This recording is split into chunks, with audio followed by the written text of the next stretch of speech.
तैनू मंगया है रब तू रो रो के मेरी मीना ते तोड़ निभावी।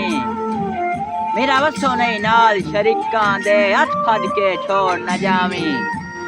ते ओ भी शिकवा कोई रहमान उत्ते मैनू अपने कोल बुलावी। अपने घर दी गल घर च रह ना मुलक नू यार सुनावी। लगा वन कासे दे मेरे यार नू आखी तेरा कावे सख्त बीमार है। ऐसो फकत गुजारा सिसकियां ते सावां दी तंग रफ्तार है। और आखी सिकदे होठ दी तस्बीह ते तेरा जिक्र सनम हर वार है। एडी औखी यार शफा कोई नहीं तेरे एक दीदार दी मार है। गल सुन लुकमान बीमार मैं कोई ना एक करज गरीब दी मन थे।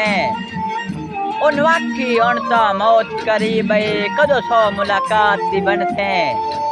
तेंजे फायदा कोई नहीं थक पौसे मेरे जख्मा नाल जुखन से।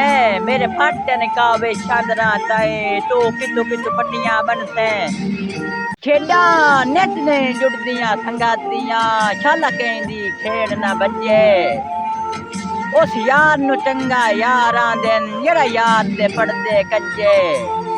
ते इस वजह तू कौल दे नावां दे बंदे याद करें दिन अज्जे। चौबादान के दिन दाए कस्यानू भुखा सरत जदन विरजे। रे साहब खाली कासे पैर मोहब्बतां दे उल्फत दे जाम च भरिए। जियो नहीं फुटना ख्याल कदा नहीं फुटना पक्के कौल करार च करिए। ते रले वड़िए इश्क समुंदर नु भावें डुबिए भावें तरिए। रखे दुनिया याद प्यार साडा इंज कैम मिसाल चकरिए। जियो रा साहब जे लोड़ दर्द जिंदगी दे परदेस दी चिंता साटा। बन दीना ते अपने देसां दे उद्वार दी पखियां पाटा। ते अगा सारी जिंदगी रुसना नहीं इो लफज जबान ते राटा।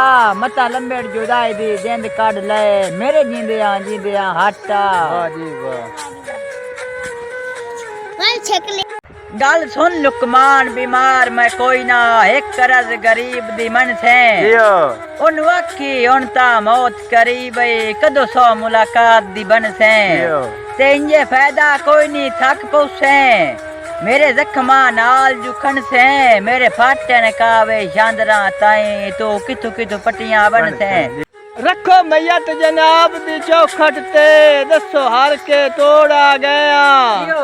मता शर्द दे मी ना टकरे ताई डर के तोड़ा गया। ते तू भी कासिम होन निर्वार न कर चुप करके तोड़ा गया। हवन दी कसम आई जिंदिया नहीं मिलना असी मर के तोड़ा गया।